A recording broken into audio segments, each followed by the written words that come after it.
एक ऐसा व्यक्तित्व छू जिनको पक्षी प्रेम अचानक पब्लिक को पता लगे। पेशे से डॉक्टर हैं, बढ़िया हॉस्पिटल चलता है, लेकिन उसके बावजूद भी आखिर ऐसा क्या था कि उनके दिल में पक्षियों के प्रति एक प्रेम जागा। अपना शानदार सा कैमरा उठाया और एक ऐसी राह पर निकल चले। वो गाना याद आता है मुझे, मुसाफिर हूँ यारो, ना घर है ना ठिकाना। तो कुछ अपना अलग से गेटअप बना करके, और जो डॉक्टर हमेशा सफ़ेद वस्त्रों में नज़र आते थे वो अब फॉरेस्ट की ड्रेस में नज़र आने लगे हैं। कैमरा लटकाए और फिर पक्षियों को तलाशते हैं, पक्षियों को ढूंढते हैं, उनकी प्रजातियों के बारे में जानकारी जुटाते हैं। और ऐसी ही अभिनव और अनूठी पहल उन्होंने गंगापुर सिटी में की।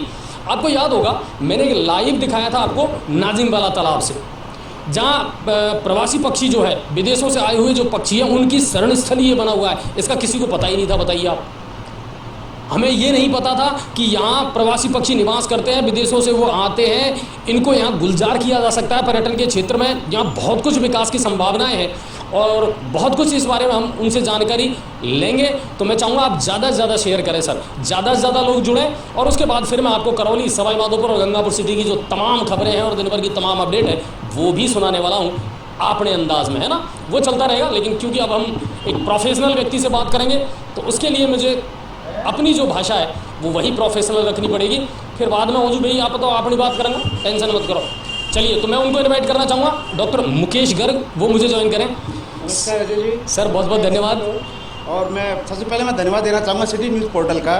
आपके ये मैं तो लग ही रहा था, और ये मैं पिछले 10-12 साल से कर रहा हूँ। मेरे लिए एक नया काम नहीं है बर्ड वॉचिंग का, लेकिन ये जो मुहिम, एक नाजिम वाले तालाब पर जो मुहिम, जिस पर आप भी भागीदार बने और आपने जिस प्रकार से इसको प्रमोट किया, हाईलाइट किया, ये पूरे गंगापुर शहर में एक जाना पहचाना नाम हो चुका है नाजिम वाला तालाब। मैं जब भी बाजार में निकलता हूँ सब मेरे से पूछते हैं भाई नाजिम वाले तालाब पर ऐसा क्या है, क्या आप देखते हैं, क्या है। तो मैं कहता हूँ ये बार चलिए मेरे साथ में। मैं हर संडे को, इस बार आज भी मैं संडे को गया हूँ, मैं वहाँ देखता हूँ। और मुझे लगता है कि जो मिशन, जो विजन मैं सोच के चल रहा हूँ वो अब पूरे गंगापुर वासियों का विजन बन चुका है, और उसमें बहुत कुछ भागीदारी सिटी न्यूज़ पोर्टल की है। नहीं बिल्कुल। अच्छा डॉक्टर साहब देखिए, सफ़ेद वस्त्रों में जाकर के पेशेंट का इलाज करना, दिन भर पेशेंटों से घिरे रहना, वो एक समाज की महत्वपूर्ण जिम्मेदारी आपके ऊपर है, आपके कंधों पर है, और ईश्वर ने उसके लिए आपको बनाया है। फिर डॉक्टर मुकेश गर्ग को ये अचानक क्यों जमी कि यार एक पक्षी प्रेम है, या मैं ठीक है एक फॉरेस्ट वाली मैंने वर्दी पहन ली, कैमरा लटकाया कंधे पर और निकल गए बस। तो ये कब से दिमाग में आया? देखिए, पहले तो मैं वर्दी के बारे में बताऊं आपको। यूनिफॉर्म एक ऐसी चीज़ होती है, यूनिफॉर्म आपको एक सेंस ऑफ रेस्पॉन्सिबिलिटी लाती है। जब आप यूनिफॉर्म पहनते हैं तो आपको एक रेस्पॉन्सिबिलिटी लगती है, और आपको लगता है कि भाई कोई मिशन है आपका, जिसके लिए आपने वर्दी पहनी। तो जैसे मैं आज अभी कोई, इसका पर्पज़ सिर्फ यही है कि मुझे सेंस ऑफ रेस्पॉन्सिबिलिटी महसूस हो, भाई मैंने क्यों पहन रखी, वो फीलिंग आनी चाहिए, वो मिशन और जिस विजन के लिए आप काम कर रहे हैं वो आपको महसूस होना चाहिए। तो वर्दी का तो ये रीज़न। दूसरा, ये इसका एक वैलिड रीज़न होता है। जो भी ये जो फॉरेस्ट की ड्रेस होती है वो एक कैमोफ्लेज वाली होती है, जिसमें कि आप फॉरेस्ट के कलर से आप अपने आप को छुपा लें, क्योंकि बर्ड्स जो होती है बड़ी सेंसिटिव होती है और वो पहचानती है। तो फॉरेस्ट कलर से वो क्या है, इससे हैबिचुअल है, तो वो आपके पास आएंगे, आपसे दूर नहीं भगेंगे, वो झुकेंगे नहीं। तो वो एक रीज़न रहता है, इस कारण हमें ये एक मजबूरी होता है ये पहनना, लेकिन उसके साथ ही सेंस ऑफ रेस्पॉन्सिबिलिटी तो है ही है। तो ये कारण है। दूसरा मैं बताऊँ आपको, मुझे शौक लगा, हाँ मैं आपको बताऊँ, मुझे कैमरा मुझे मिला, एक फ़ोटोग्राफी का शौक़ मुझे लगा धीरे धीरे। भाई ये कि ऐसी स्किल है जिसको मैं ऑनलाइन सीख सकता हूँ, क्योंकि एक प्रोफेशन में मेरा बिजीनेस इतनी है कि मैं किसी पर्टिकुलर कोई फिजिकल मतलब कोचिंग क्लास अटेंड कर लूँ, वो मेरे लिए पॉसिबल नहीं था। लेकिन मैं ऑनलाइन लर्निंग के ज़रिए मैं फ़ोटोग्राफी थोड़ा थोड़ा सीख पाया।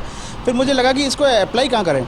अब जैसे जब सब्जेक्ट की बात आती है तो देखो, आप एज ए प्रोफेशन आपको ये अलाउ नहीं करता है। सामाजिक आपकी एक वो होती है, मर्यादाएं होती है, भाई आप स्ट्रीट फोटोग्राफी कर लो, कैंडिड फोटोग्राफी कर लो, या वेडिंग फोटोग्राफी कर लो, वो तो आपके लिए पॉसिबल नहीं है।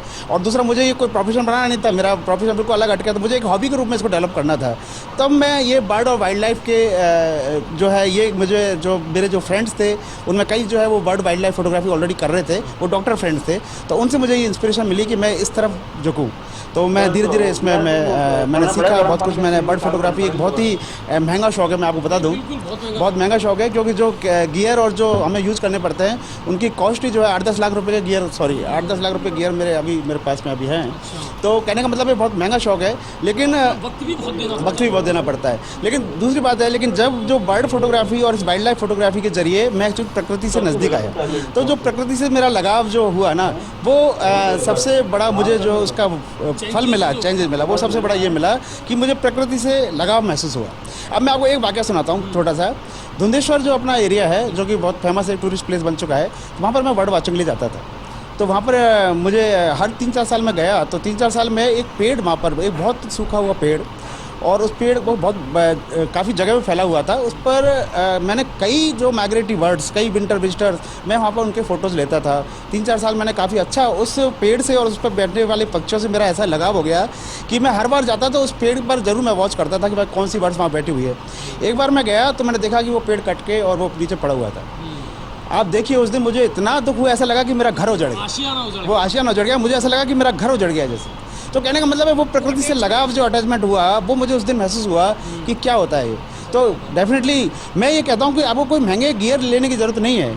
आपको बर्ड वॉचिंग इटसेल्फ जो है ऐसी एक वो है हॉबी, उसमें आपको फोटोग्राफ्स लेने की ज़रूरत नहीं है। आप उनको वॉच करिए। आप सिंपल एक टेलीस्कोप ले लीजिए, 700-800 रुपये का टेलीस्कोप आता है, आप उससे आप वॉच करिए, उनकी एक्टिविटी को वॉच करिए। आज मैं नाजिम वाले तालाब पर गया, एक पाइड किंगफिशर की मैं एक्टिविटी देख रहा था। मैंने अपने लाइव वीडियो के जरिए बताया भी था कि इसकी एक्टिविटी को भी अगर आप वॉच करोगे ना आप, तो आप 1 घंटे इसको छोड़ोगे नहीं। आप उसकी डाइव करने की एक्टिविटी, उसका कैच करने की activity, with in fraction of second वो पानी में डिप करेगी, अपना शिकार लेके और उड़ेगी, फिर वापस आएगी, ऊपर हॉवरिंग करती रहेगी। तो वो जो एक्टिविटी है वो आप जब देखते हैं ना, तो वो आप उससे वही आपके लिए बेस्ट जो है वो टाइम होता है जो आप प्रकृति के साथ आप गुजारते हैं। अच्छा डॉक्टर साहब, नॉलेज धीरे धीरे देखिए आपने शौक के तौर पर इसको अपनाया, उसके बाद में फिर इसके लिए नॉलेज जुटाना शुरू करा।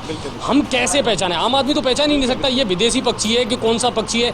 आप देखिए आज विश्व गौरैया दिवस है, हम जिसको आज तक चिड़िया सुनते कहते आए हैं, सुनते आए हैं, और लगभग उसका अस्तित्व भी अब खत्म सा ही हो रहा है सर, उस पर बहुत कुछ है।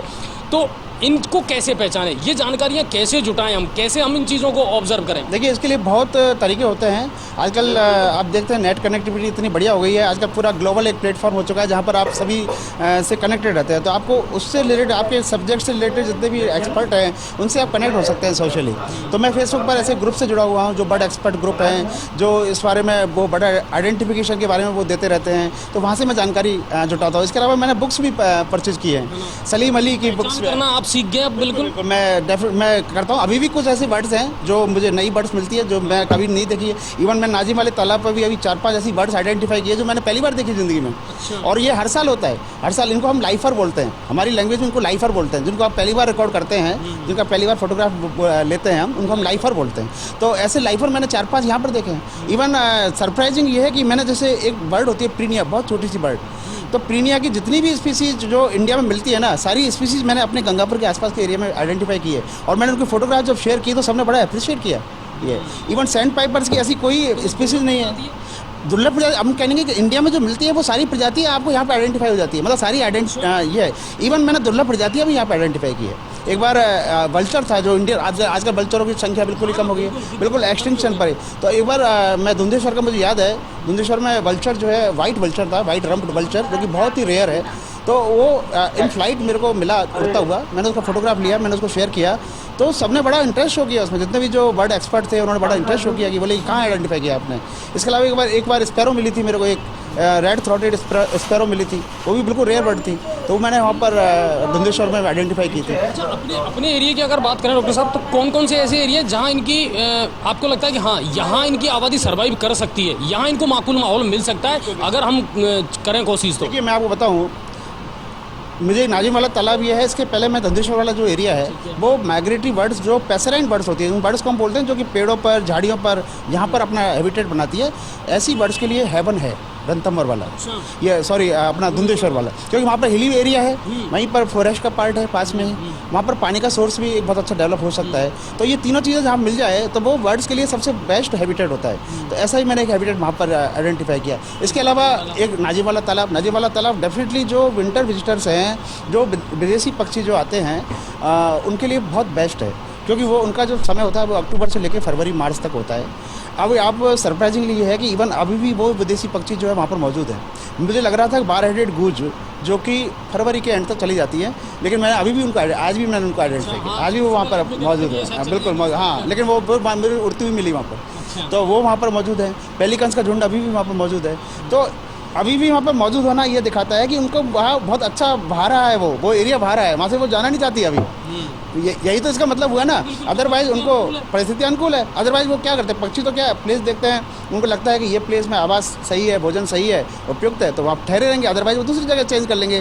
भाई देश में जगह तो काफ़ी है ना, उनको ऐसा तो है नहीं कि एक जगह टिके रहना, ऐसा तो कुछ नहीं है ना, तो उनको ये उपयुक्त लग रहा है। तो ये मेरे को एक बहुत अच्छी एक आशा देता है कि ये अगर इस तरह से हम इसको और अच्छा डेवलप कर सकें, कुछ जो उसके नेगेटिव पॉइंट्स हैं अगर उनको हम हटा दें वहाँ से और उनको एक सुरक्षा और एक संरक्षण का माहौल मिल जाए ना, तो वहाँ पर तादाद बहुत अच्छी बढ़ सकती है। अच्छा, एक बात है डॉक्टर साहब, आपने बहुत एक नया आइडिया ये दिया है। रणथंभौर हमारा जो बाघ पर्यटन है, आप देखिए कि आज पूरे हिंदुस्तान में नहीं पूरी दुनिया में इसका नाम है। सवाई माधोपुर जिले की अगर पहचान है तो बाघों से है ना। आप सोचिए अगर हमारे यहाँ विदेशी पक्षी आ रहे हैं और हम चाहें, और इसमें ज़्यादा कुछ करने की ज़रूरत नहीं है, केवल एक इच्छा शक्ति होनी चाहिए आपकी कि मुझे करना है, और एक आपको पेपर वर्क करना है कि मैं इस तरह कर सकता हूँ इसको डेवलप। तो आपको लगता है कि एक अच्छे पर्यटन क्षेत्र के रूप में हम गुलजार कर सकते हैं इससे? 100%। एक मैं पूरी तरह जो फॉरेस्ट डिपार्टमेंट है, जो वन्यजीव डिपार्टमेंट है, जो इससे कंसर्न डिपार्टमेंट है, उससे मैं कनेक्टेड हूँ और मैं उनको ये अपडेट देता हूँ, तो वो भी बहुत अच्छा इंटरेस्ट में शो कर रहे हैं। उन्होंने पूरा प्रोजेक्ट रिपोर्ट बनाने का वादा किया है कि पूरा प्रोजेक्ट रिपोर्ट हम बनाएंगे, फॉर्मेट भी मेरे को शेयर किया है। और सबसे बड़ी बात है कि अपना नगर परिषद जो है, तो नगर परिषद क्षेत्र में वो आता है, नगर परिषद जो है अपना पूरी तरह पॉजिटिव जो है उन्होंने अप्रोच दिखाया है। अपने सिमरतन जी जो चेयरपर्सन है, उन्होंने बहुत अच्छा एक इंटरेस्ट दिखाया है, तो वो एक बहुत अच्छा एक पॉजिटिव माहौल बना है। और मुझे पूरा विश्वास है कि ये एक बहुत अच्छा एक प्रोजेक्ट रिपोर्ट तैयार होकर जाएगी, कंसर्न डिपार्टमेंट को जाएगी। और वो तो ये देख ही रहे हैं, इको टूरिज्म का बढ़ावा देना, नेशनल ग्रीन ट्रिब्यूनल का ये तो पूरा मैंडेट है कि जहाँ भी आपको वेटलैंड वाला ऐसा एरिया लगे कि जहाँ पर कि बायोडाइवर्सिटी तो कंजर्व कर सकते हैं, तो उसको करना है, हर हाल में करना है। वहाँ पर आपको कोई ऐसी एक्टिविटी, कंस्ट्रक्शन एक्टिविटी, किसी प्रकार की राजनीतिक इच्छा शक्ति भी तो जरूरी, पॉलिटिकल मोटिवेशन बहुत ज़रूरी है। पॉलिटिकल मोटिवेशन, बिल्कुल पॉलिटिकल मोटिवेशन बहुत ज़रूरी है और इसको समझना पड़ेगा। एक्चुअली क्या है कि कई बार क्या होता है, हम छोटे स्वार्थ के प्रति देखते हुए जो बड़ा जो हित जो आगे होने वाला है ना, उसको हम नेगलेक्ट कर देते हैं कि जो बड़ा हित कितना हुआ। अब आप देखिए, अब रणथंभौर को देखिए, आज वहाँ पर जो टूरिस्ट इंडस्ट्री डेवलप है, उससे कितने लोगों को रोजगार मिला हुआ है, कितना रेवेन्यू वहाँ पर आता है। तो ऐसा क्यों नहीं गंगापुर में डेवलप हो सकता है? बिल्कुल हो सकता है, बिल्कुल, और संभावनाएं पूरी हैं। अच्छा, एक चीज़ और मैं आपसे जानना चाह रहा था, जैसे आप पक्षियों से लगाव भी रख रहे हैं, पक्षियों के बारे में जानकारी जुटा रहे हैं, और ये कहूँ कि आपने पूरी तरीके से अपने आप को उनमें अटैच कर दिया है कि सर बहुत सारी प्रजातियाँ हैं जो आपके और हमारे देखते देखते ख़त्म हो गई, लुप्त हो गई। जैसे मुझे मालूम है, जब हम छोटे छोटे देर गांव जाया करते थे सर, तो डर लगता था जंगलों में जाने से, क्योंकि इतने गिद्ध और गुर्जरे रहते थे जो मरे हुए पशुओं को खाते थे। चिड़िया जिनकी हम बात कर रहे हैं आज, गौरैया की, वो ख़त्म हो गई। कौओं की प्रजाति धीरे धीरे ख़त्म होती जा रही है, मोर बहुत कम होती जा रही है। तो इनके पीछे वजूहात क्या है, कैसे इनको कर सकते हैं सर्वाइव? आज बहुत बड़ा सहयोग है कि आज विश्व गौरैया दिवस है और कल जो है वो वर्ल्ड फॉरेस्ट डे है, कल विश्व वानिकी दिवस है। तो आप देखिए, ये एक सहयोग है कि आज एक अपॉर्चुनिटी हमको मिली है कि हम इस चीज़ के बारे में सोचें। ये दोनों चीज़ें इंटरकनेक्टेड है। वर्ल्ड स्पैरो डे सिर्फ स्पैरो के लिए नहीं है, ये बताता है कि कितनी ऐसी प्रजातियां हैं जो लुप्त होने के कगार पर है। तो स्पैरो भी उसमें से एक है। स्पैरो हमारे परिवार का एक तरह से अंग रहा है। आप बचपन में आप देखिए, गौरैया हमारे किंवदंतियों में, हमारे लोकगीतों में, हमारे मतलब जो है दादियों से सबसे सुना, संस्कृति अंग रहा हुआ है। अब लेकिन हमने वो संस्कृति भूल गए हैं। उनको दाना पानी रखना, उनका घोंसला बनाने का उनका ध्यान रखना, उनके घोंसले का ध्यान रखना, सारी चीज़ें भूल चुके हैं। अब ये जो इमारतों की जो वो चली है ना, ये बड़ी इमारतें, गगनचुंबी इमारतें बनी हैं, तो ये जो फ्लैट संस्कृति है, उसने वो फॉरेस्ट की संस्कृति तो वो, और जो गांव घराने की जो संस्कृति हुआ करती थी, वो तो विलुप्त कर दी। तो डेफिनेटली ये स्पैरो, हाउस स्पैरो का कम होना यही रीजन रहा है। तो ऐसे ही वल्चर्स जो है वो एक बायोडाइवर्सिटी का बहुत ही एसेंशियल अंग है। मतलब एसेंशियल कहने का मतलब है कि आप किसी भी एक पार्ट, आप देखिए, आप टाइगर्स को हम क्यों वो करते हैं, प्रिजर्व करना क्यों चाहते हैं?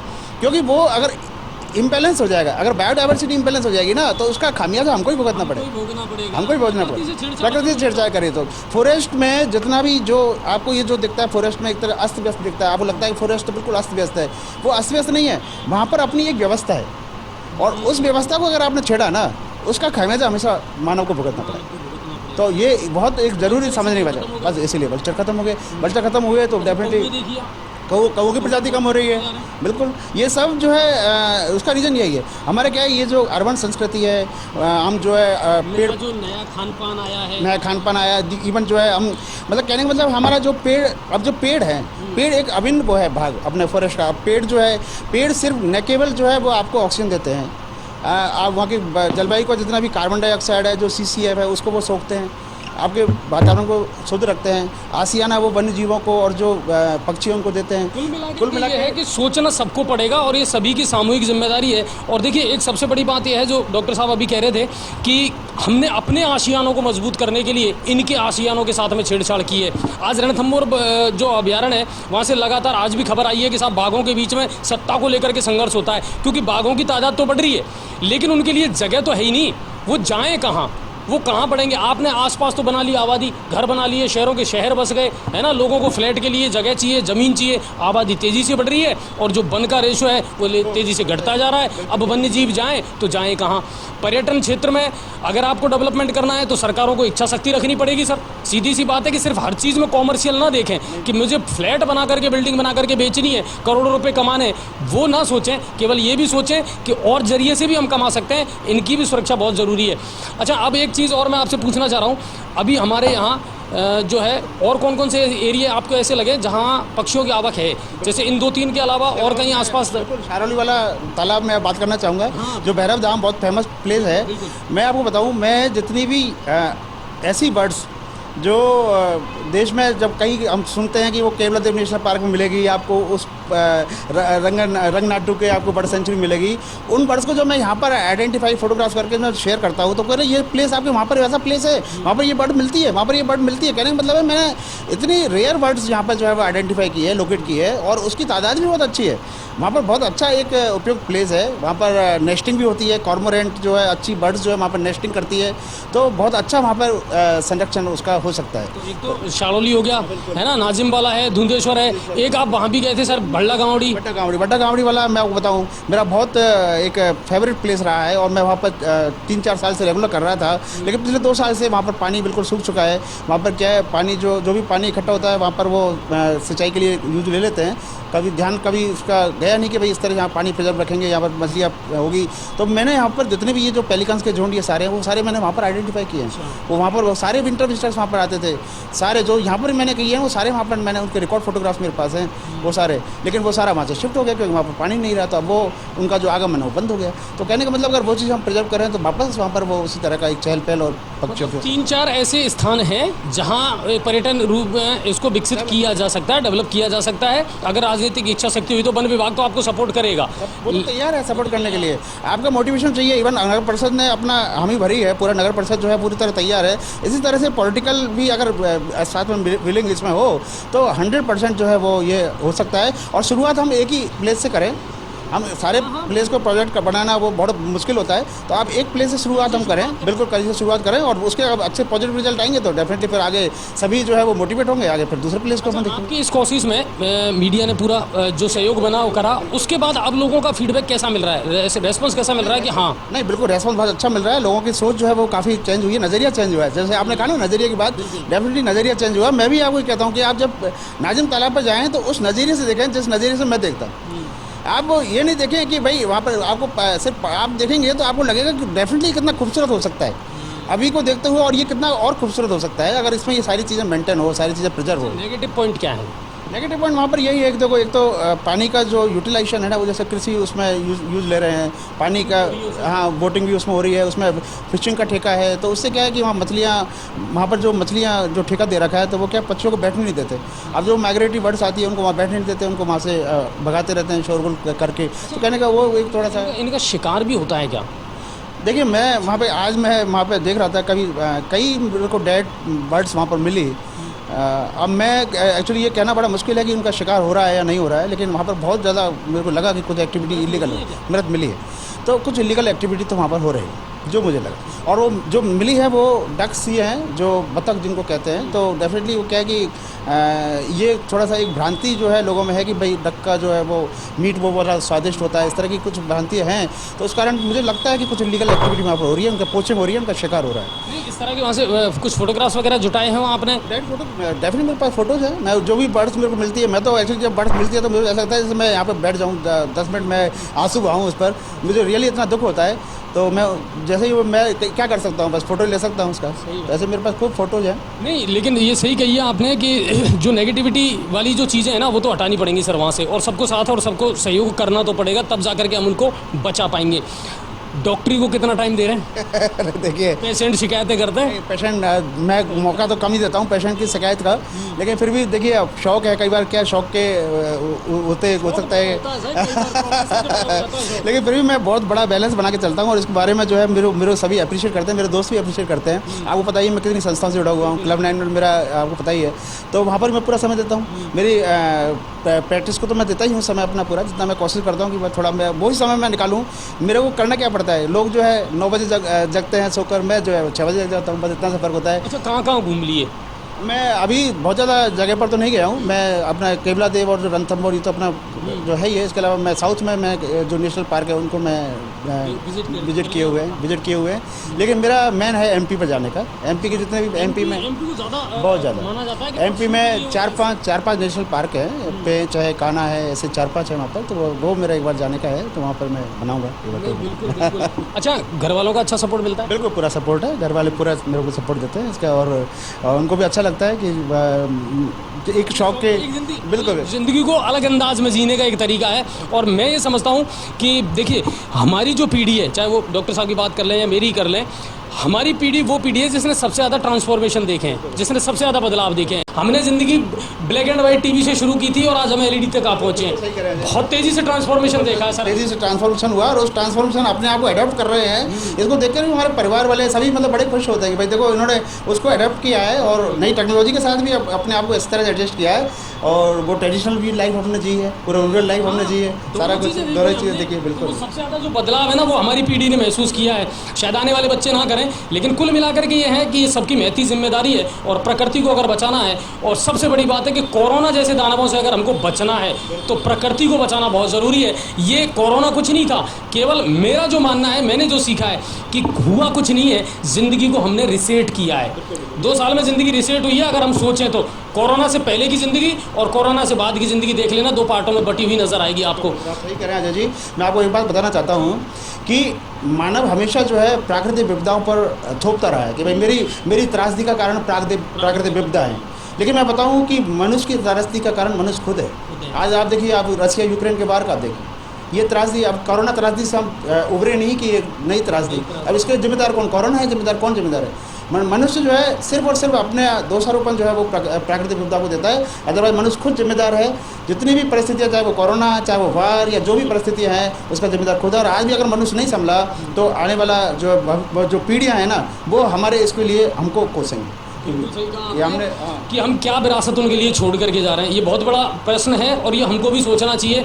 और अपनी जो पीढ़ियां हैं, आने वाले जो बच्चे हैं, कम से कम उनको तो ज़मीन से जोड़ करके रखें। सुविधाएं जितनी बढ़ी हैं ना सर, मेरे ख्याल से दुविधाएं भी उतनी बढ़ी हैं। सुविधाओं के ज़्यादा मोहताज ना हो, और बच्चों में अभी से ये गट्स डालें कि वो अच्छे मेहनती बने, अपने शरीर का ज़्यादा से ज़्यादा उपयोग करें, सदुपयोग करें, और झोंक दें अपने आप को। तो फिर वही चीज़ें हैं कि जैसे केसरीवाना पहन करके जब भगत सिंह और राजगुरु चंद्रशेखर निकला करते थे, तो आज भी बच्चे ऐसे हो सकते हैं, बशर्ते हम उनको संस्कार दें। और जो लुप्त हो रही है ना प्रजातियाँ, उसके पीछे भी कारण यही है कि ना हम उस तरह का संस्कार और माहौल उन पक्षियों को दे पाए कि वो सर्वाइव कर पाएँ। पहले हम घरों में छोटे छोटे मिट्टी के वो रखा करते थे ताकि वो पानी पिएँ, सकोरे रखा करते थे, मिट्टी का ज़्यादा इस्तेमाल करते थे। अब जीवन में प्लास्टिक आ गया, और कई ऐसी चीज़ें हैं कि इनके लिए अब बचने को जगह ही नहीं छोड़ी हमने। सबसे बड़ी बात यह है। तो उम्मीद ये कर रहे हैं, अब मैसेज क्या देना चाहोगे आप जनता को? मैं यही कहना चाहूँगा कि देखिए, आप प्रकृति से जुड़िए, प्रकृति से लगाव रखिए, कुछ एक हॉबी पालिए। आपको कोई ज़रूरत नहीं है कि आपको बहुत महंगे फोटोग्राफ के लिए आपको महंगे कैमरे लेने, कुछ भी ज़रूरत नहीं है। आपको सिर्फ अपनी नज़रें चाहिए, आपका नजराना चाहिए, और आप एक बार प्रकृति से आप लगाव करेंगे ना, तो आप अपने आप को अकेला महसूस नहीं करेंगे। शुरुआत कहीं से ही करो। आप अपने घर में कुछ घोंसले बनाने का, कुछ मिट्टी के, कुछ है ना, कहीं से भी कर सकते हो। प्रकृति के करीब जाना है। प्रकृति के करीब जाने का मतलब सिर्फ यही नहीं है कि हम सिर्फ पक्षियों के करीब जाएं, हमको नेचर के करीब जाना है, पेड़ों के करीब, हरियाली के करीब जाना है, तो वही प्रकृति के करीब और क्या है। और शुरुआत घर से कर सकते हैं। बिल्कुल प्रण ले लीजिए, प्लास्टिक की कोई भी चीज़ का इस्तेमाल मैं घर में नहीं करूँगा, और मैं मटकी का ही पानी पीऊँगा, ठीक है ना, सकोरे रखूँगा, चाय भी उन्हीं कुल्हड़ों में पीऊँगा जिनमें पहले पिया करते थे हम। और वो सारी चीज़ें पता नहीं कहाँ खो करके रह गई, और इसीलिए बहुत कुछ बदल करके रह गया। चलिए उम्मीद ये करते हैं आपका जो ये शौक है, ये जो जुनून है, ये जो पागलपन है ना, क्योंकि ये पागलपन ही होते हैं सर। हाँ, बिना पागलपन के ये चीज़ें होती भी नहीं है। लेकिन देखिए इस पागलपन से अगर मैं कुछ एक ऐसे ही समाज को दे पाए तो ये मेरे लिए बहुत, इस पागलपन को मैं स्वीकार करता हूँ और मैं ऐसे बना रहूँगा, मैं इसके लिए बिल्कुल तैयार हूँ। मैं अजय जी आपको एक फोटोग्राफ, बेटा ये मैंने ये फोटोग्राफ नाजिम वाले तालाब पर ही लिया है। अच्छा। तो मैं आपको ये देना चाहता हूं। आपकी है ना 1-2-3 फोटोग्राफ है इतनी रेयर हैं जो मेरे पास में आई थी, तो वो भी बहुत शानदार थी सर। हाँ, ये मैं आपको देना चाहता हूँ। ये फ्लेमिंगो है, फ्लेमिंगो अच्छा। का झुंड है जो अब तो आप यहाँ पर जा चुका है। ये विंटर विजिटर ही है। सर्दियों में, हाँ, नाजिम वाले तालाब का ही है। सर्दियों में ये प्रवास करती है। बहुत अच्छे खूबसूरत पक्षी होते हैं। इनके झुंड को आप देखो, इनका विचरण और इनका जो उड़ना फ्लाइट, तो वो ऐसी जो है ना, ये आपको भी ये याद दिलाएगी कि है ना। और मैं तो सर है ना इस तरह की चीज़ों से बहुत जुड़ाव महसूस करता हूँ मैं भी, तो वो चीज़ें, और इसके लिए बहुत बहुत धन्यवाद सर आपको, बहुत बहुत शुक्रिया सर। एक पिक निकालना है आप, तो कम से कम ये भी हमारे पास में एक सौगात और एक तोहफे के रूप में रहेगी।